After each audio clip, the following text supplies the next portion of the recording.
This hunchback's tale is a marvel, yet it seems I must hang you all, unless you, tailor, can offer a tale more wondrous still. Speak now. May the King of the Age be blessed.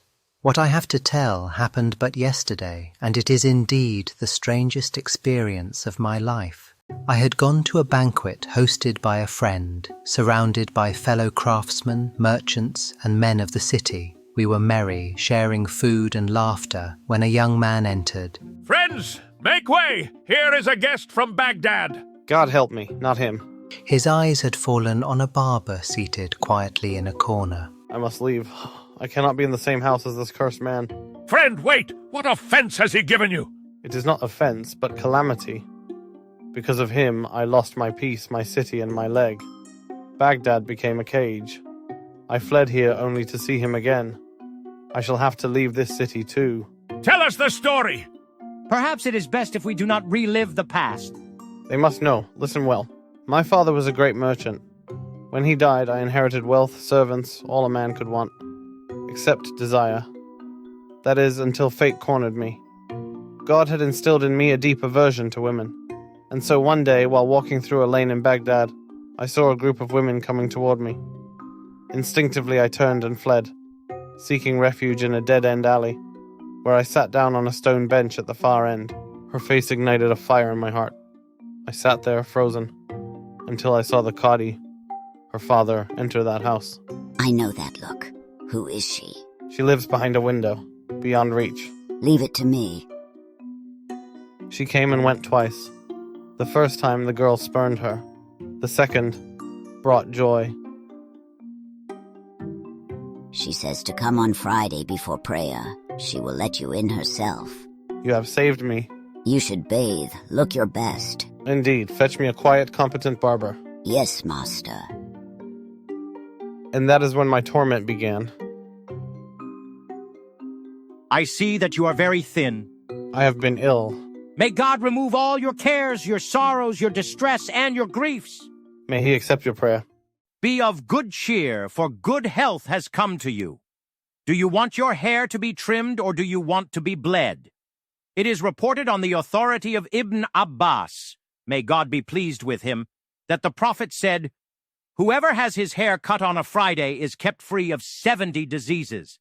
It is also recorded of him that he said, "Whoever is cupped on a Friday is preserved from loss of sight and from many diseases." Stop talking and start shaving my head immediately.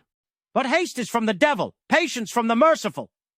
You should know that today is Friday, the 10th of the month of Safar, in the year 653 after the Prophet, peace and blessings be upon him, and the year 7320 from the time of Alexander the Great. According to my calculations, the ruling planet at this hour is Mars. 8 degrees and 6 minutes of the day have passed, and Mars is currently in conjunction with Mercury. This alignment indicates that it's an excellent time for a haircut. It also suggests that you're seeking a union with someone, and that it will be a fortunate one. However, there will be words exchanged afterward, and something else which I won't mention. By God, you've driven me mad. You've dampened my spirits and given me a terrible omen. I just asked for a haircut, not all this nonsense. So please, get on with it and stop talking. By God, if you knew what fate had in store, you wouldn't do a thing today. My advice is sincere, based on careful reading of the stars. You're the only barber I've ever met who thinks he's an astrologer. You clearly have a gift for rambling. I called you here to trim my hair, not to unload this mountain of absurdity.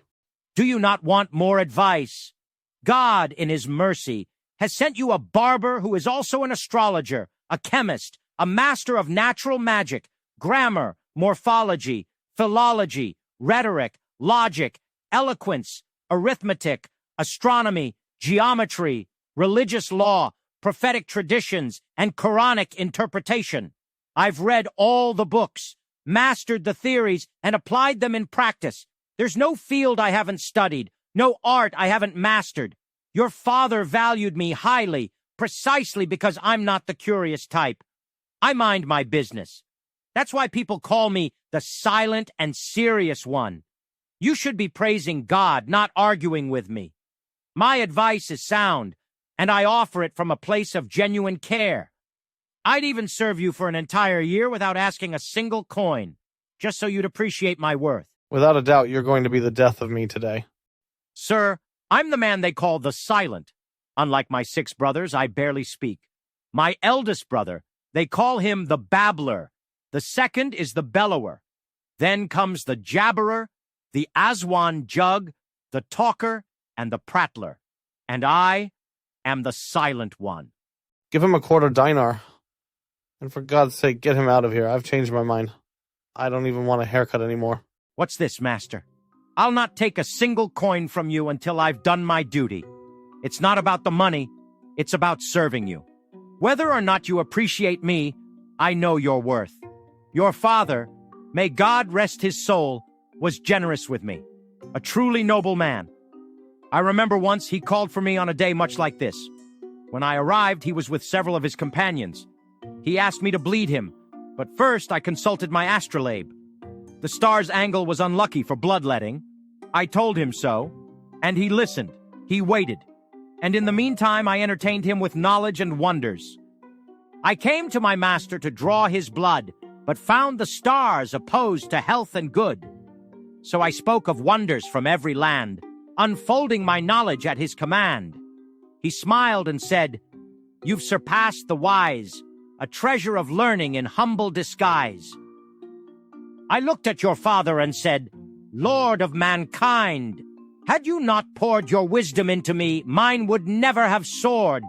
You are a master of merit, generous and wise, a treasure of knowledge where true virtue lies, clemency for all beneath your skies." Your father was delighted.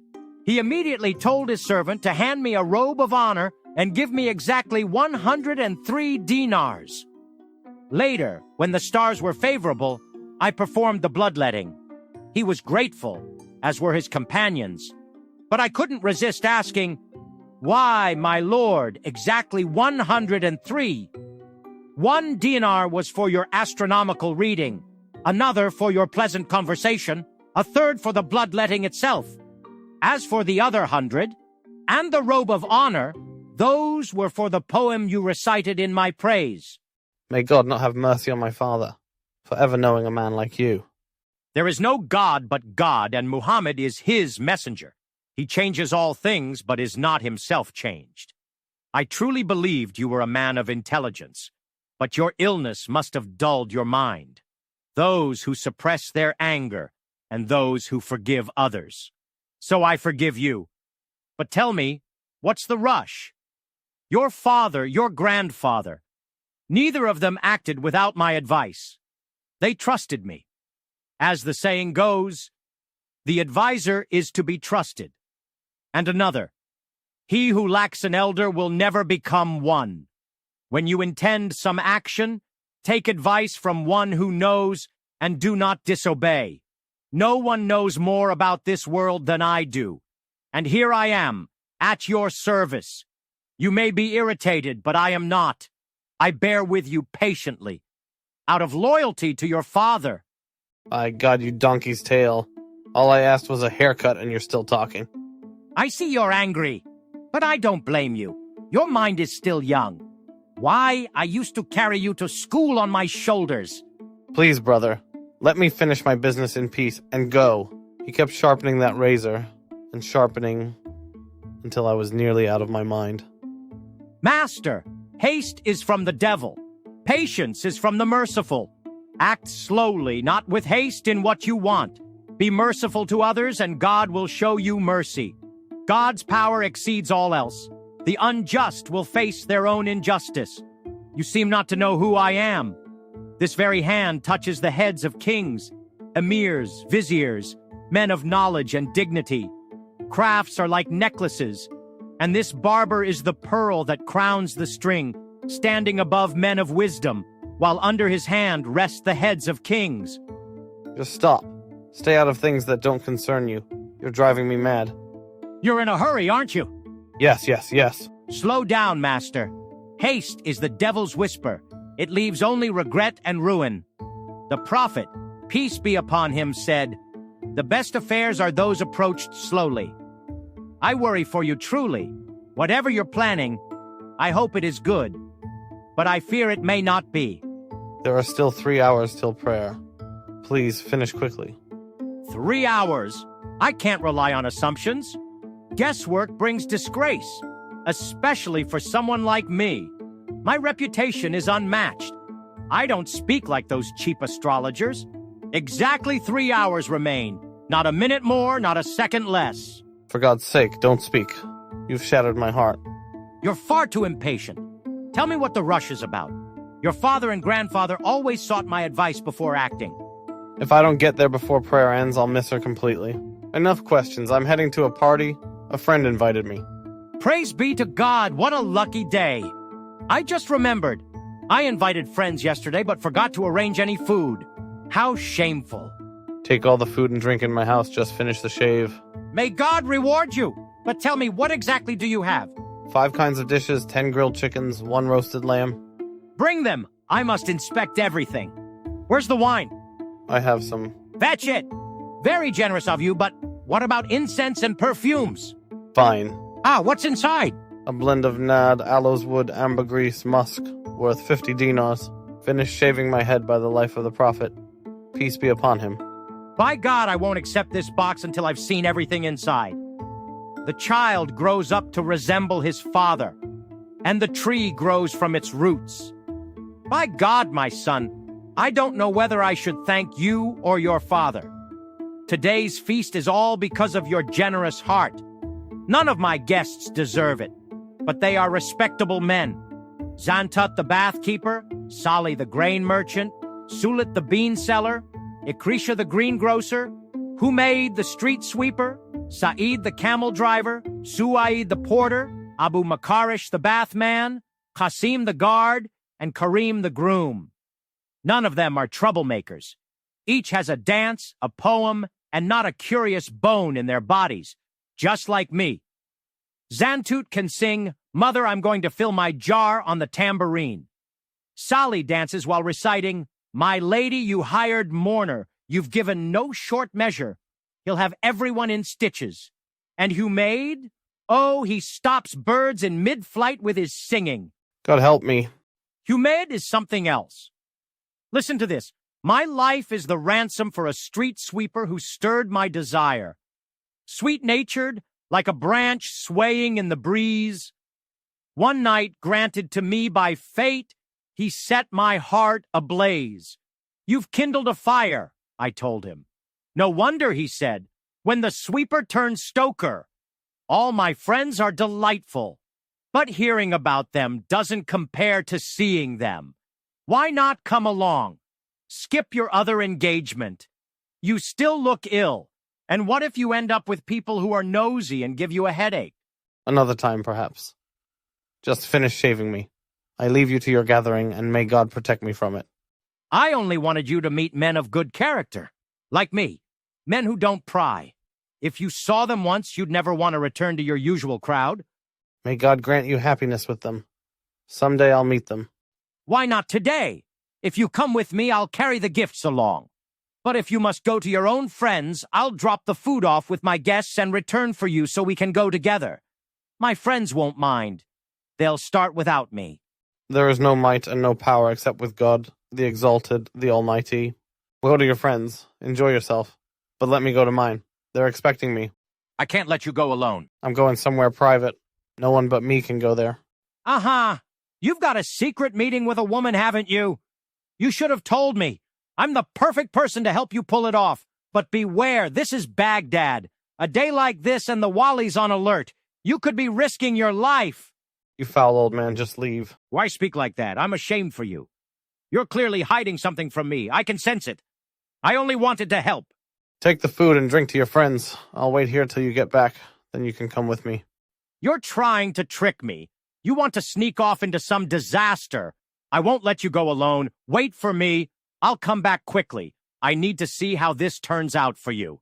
Fine, but don't be long.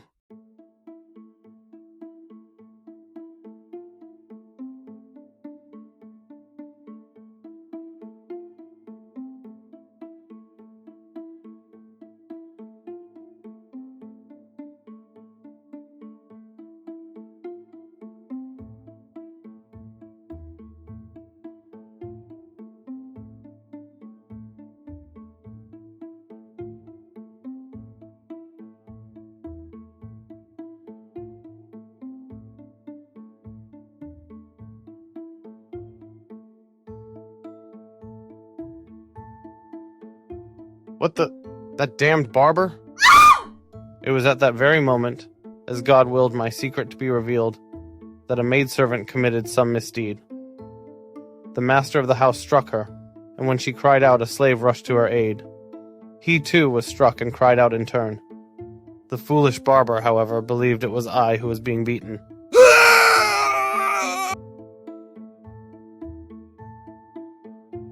My master! They've killed him in the Cadi's house! Whoa! Whoa for our murdered master!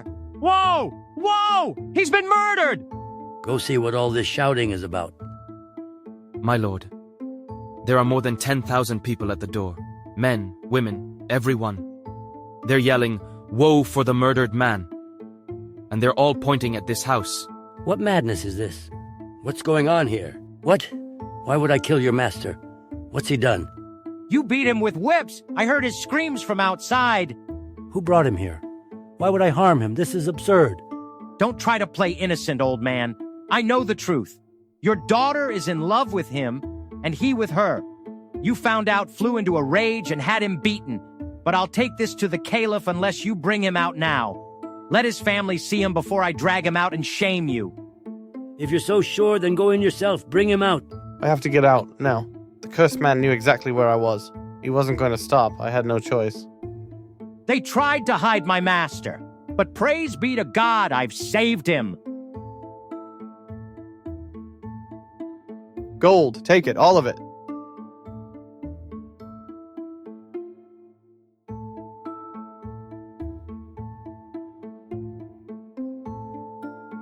They tried to rob me of my master. Praise be to God who delivered him back to me. You just wouldn't listen, would you? You brought this disaster on yourself. If it weren't for me, by God's grace, you'd still be trapped or worse. You tried to go off alone, foolish boy, but I don't blame you. You're young, impatient, and not exactly bright. Isn't ruining my life enough for you? You chase me, lecture me in the market? Back off, let the boy breathe. I'll never be rid of this cursed man. He'll haunt me day and night. If I have to look at him again, I'll lose my will to live. Write this down. Divide all my wealth among my family. Appoint a trustee to sell my house and care for my household, young and old. I'm leaving. I'm going far away from this plague of a man. I came to your city for peace. Then you invited me here, and then I saw him. Him! Sitting at the head of your table, after everything he did to me. After he caused my leg to break. How can you expect me to sit and be cheerful with that man in the same room? Is what he said true? O king, is that not a tale worth your pardon? Indeed. You are all forgiven, and may God preserve us from such barbers.